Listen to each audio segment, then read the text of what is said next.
அனைத்து தமிழ் உறவுகளுக்கும் வணக்கம். இன்னைக்கு நாம என்ன பார்க்க போறோம்னா, தமிழக அரசால் உயர்த்தப்பட்ட மின் கட்டணம் தான். கிட்டத்தட்ட 4% மேல மின் கட்டணத்தை உயர்த்தியிருக்காங்க. அதுவும் திமுக ஆட்சிக்கு வந்த பிறகு இது 3வது முறையாக மின் கட்டணத்தை உயர்த்தியிருக்காங்க. இதற்கு அனைத்து எதிர்க்கட்சி தலைவர்களும் இதை உடனே திரும்ப பெறணும்னு சொல்லியிருக்காங்க. குறிப்பா நாம் தமிழர் கட்சியின் அண்ணன் செந்தமிழன் சீமான் அவர்கள் தமிழக அரசை மின் கட்டண உயர்வு இதுதான் திராவிட மாடலான்னு கேட்டிருக்காரு. மேலும் அவர் என்ன சொல்லியிருக்காருன்னா, பெருநகரங்களில் வாடகை வீடுகளில் வசிக்கும் மக்கள், சிறு குறு வியாபாரிகள் பெரிதும் பாதிக்கப்படுவாங்கன்னு சொல்லியிருக்காரு. அதே போல அதிமுக பொதுச் செயலாளர் மற்றும் எதிர்க்கட்சி தலைவர் எடப்பாடி அவர்களும் மின் கட்டண உயர்வை திரும்ப பெறணும்னு சொல்லியிருக்காரு. பாமக சார்பாகவும் திரு அன்புமணி ராமதாஸ் அவர்கள் மின் கட்டண உயர்வை கண்டித்து கண்டனம் தெரிவிச்சிருக்காரு. மேலும் தமிழக மக்களின் முதுகில் குத்திவிட்டதாகவும் அவர் சொல்லியிருக்காரு. தமாக கட்சியும் கண்டனம் தெரிவிச்சிருக்கு. அதே போல் மற்ற கட்சிகளும் கண்டனம் தெரிவிச்சிட்டு இருக்காங்க. குறிப்பாக என்னன்னா, விக்கிரவாண்டி இடைத்தேர்தல் முடிஞ்ச பிறகு இந்த மின் கட்டண உயர்வை அறிவிச்சிருக்காங்க. இதுதான் விக்கிரவாண்டி இடைத்தேர்தலில் திமுக அரசு வெற்றி பெற்றதற்கான பரிசுன்னு சொல்லிட்டு இருக்காங்க. சரிங்க மக்களே, இப்போ நம்ம பார்க்கலாம் மின் கட்டணம் எவ்வளோ உயர்த்திருக்காங்கன்னு. குறிப்பா இந்த மின் கட்டண உயர்வு ஜூலை 1ஆம் தேதி முதல் அமலுக்கு வருது. அதாவது 0லிருந்து 400 யூனிட்டுகள். அதுவரை பார்த்தீங்கன்னா பழைய கட்டணம் ரூபாய் 4.60 காசுகள், புதிய கட்டணம் ரூபாய் 4.80 காசுகள். எவ்வளோ ஏற்றிருக்காங்கன்னா 20 காசுகளை ஏற்றிருக்காங்க. 401 யூனிட்டுகள் முதல் 500 யூனிட்டுகள் வரை பழைய கட்டணம் ரூபாய் 6.15 காசுகள், புதிய கட்டணம் 6.45 காசுகள். கிட்டத்தட்ட 30 காசுகள் ஏற்றிருக்காங்க ஒரு யூனிட்டுக்கு. இது நான் சொல்றது 501 முதல் 600 யூனிட்டுகள் வரை ரூபாய் 8.15 பழைய கட்டணம், புதிய கட்டணம் 8.55 காசுகள், 40 காசுகள் உயர்த்தியிருக்காங்க. 601 முதல் 800 யூனிட்டுகள் வரை ரூபாய் 9.20 காசுகளிலிருந்து 9.65 காசுகளாக உயர்த்தியிருக்காங்க. கிட்டத்தட்ட 45 காசுகள் ஏற்றிருக்காங்க.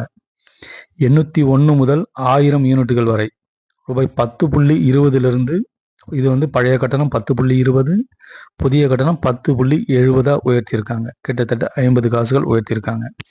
1000 யூனிட்டுகளுக்கு மேல் பார்த்தீங்கன்னா பழைய கட்டணம் ரூபாய் 11.25, புதிய கட்டணம் 11.80, கிட்டத்தட்ட 50 காசுகள் உயர்த்தியிருக்காங்க. 55 காசுகள் மன்னிக்கும். இப்போ டான்ஜெட்கோ தரப்புல அவங்க என்ன சொல்லியிருக்காங்கன்னா, தமிழ்நாட்டில் உள்ள 2.47 கோடி வீடு மற்றும் குடிசை மின் நுகர்வோரில் 1 கோடி நுகர்வோர்களுக்கு மின் கட்டண உயர்வு எதுவும் இல்லைன்னு சொல்லியிருக்காங்க. அனைத்து வீட்டு மின் நுகர்வோர்களுக்கும் 100 யூனிட் வரை விலையில்லா மின்சாரம் தொடர்ந்து வழங்கப்படும் மற்றும் குடிசை இணைப்புகளுக்கும் தொடர்ந்து இலவச மின்சாரம் வழங்கப்படும்னு சொல்லியிருக்காங்க. அடுத்து பார்த்தீங்கன்னா, வீட்டு மின் நுகர்வோர்களுக்கு தேர்தல் வாக்குறுதி எண் 222 படி நிலை கட்டணம் 2 மாதங்களுக்கு ரூபாய் 20 முதல் ரூபாய் 50 வரை செலுத்துவதிலிருந்து முழு விலக்கு தொடர்ந்து அளிக்கப்படுகிறது. இதனால் அனைத்து வீட்டு மின் நுகர்வோர்களும் பயனடைவர்னு சொல்லியிருக்காங்க. தற்போது குடிசை, விவசாயம், கைத்தறி, விசைத்தறி, வழிபாட்டு தலங்கள் மற்றும் தாழ்வழுத்த தொழிற்சாலைகள் ஆகிய மின்கட்டண பிரிவிற்கு வழங்கப்பட்ட ஒரு மின்சார மானியம் தொடர்ந்து வழங்கப்படும்னு சொல்லியிருக்காங்க. 2 மாதங்களுக்கு மொத்தம் 200 யூனிட் வரை பயன்படுத்தும் 63 லட்சம் வீட்டு மின் நுகர்வோர்களுக்கு மாதம் ஒன்றிற்கு அதிகபட்சமாக ரூபாய் 5 வரை மட்டுமே உயரும்னு சொல்லியிருக்காங்க. 2 மாதங்களுக்கு மொத்தம் 300 யூனிட்டுகள் வரை மின் நுகர்வு செய்யும் 35 லட்சம் வீட்டு மின் நுகர்வோர்களுக்கு மாதம் ஒன்றிற்கு அதிகபட்சமாக ரூபாய் 15 வரை மட்டுமே உயரும்னு சொல்லியிருக்காங்க.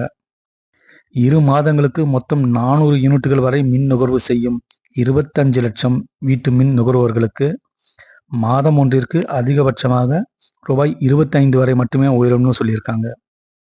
2 மாதங்களுக்கு மொத்தம் 500 யூனிட்டுகள் வரை மின் நுகர்வு செய்யும் 13 லட்சம் வீட்டு மின் நுகர்வோர்களுக்கு மாதம் ஒன்றிற்கு அதிகபட்சமாக ரூபாய் 40 வரை மட்டுமே உயரும்னு சொல்லியிருக்காங்க. 2.9 லட்சம் சிறு மற்றும் குறுந்தொழில் மின் நுகர்வோர்களுக்கு குறைந்த அளவாக யூனிட் ஒன்றிற்கு 20 காசுகள் மட்டுமே உயரும்னு சொல்லியிருக்காங்க. விசைத்தறி நுகர்வோர்களுக்கு 1000 யூனிட் வரை இலவச மின்சாரம் தொடர்ந்து வழங்கப்படும்னு சொல்லியிருக்காங்க. 1001 முதல் 1500 யூனிட் வரை யூனிட் ஒன்றிற்கு 20 பைசா, 1501 யூனிட்டுகளுக்கு மேல் யூனிட் ஒன்றிற்கு 25 காசுகள் மட்டுமே உயரும்னு சொல்லியிருக்காங்க. தாழ்வழுத்த தொழிற்சாலைகளுக்கு மிக குறைந்த அளவில் யூனிட் ஒன்றிற்கு 35 பைசா மட்டுமே உயரும்னு சொல்லியிருக்காங்க. 22.36 லட்சம் சிறு வணிக மின் நுகர்வோர்களுக்கு மாதம் ஒன்றிற்கு ரூபாய் 15 மட்டுமே உயரும்னு சொல்லியிருக்காங்க. உயர் மின்னழுத்த தொழிற்சாலைகளுக்கு ஒரு யூனிட்டிற்கு பைசா 35 மட்டுமே உயரும்னு சொல்லியிருக்காங்க. உயர் அழுத்த வணிக நிறுவனங்களுக்கு ஒரு யூனிட்டிற்கு 40 பைசா மட்டுமே உயரும்னு சொல்லியிருக்காங்க. நிலையான கட்டணங்கள் ஃபிக்ஸ்டு சார்ஜஸ்னு சொல்லுவாங்க. கிலோவாட் ஒன்றிற்கு ஒரு மாதத்திற்கு ரூபாய் 3 முதல் ரூபாய் 27 வரை மட்டுமே உயரும்னு சொல்லியிருக்காங்க.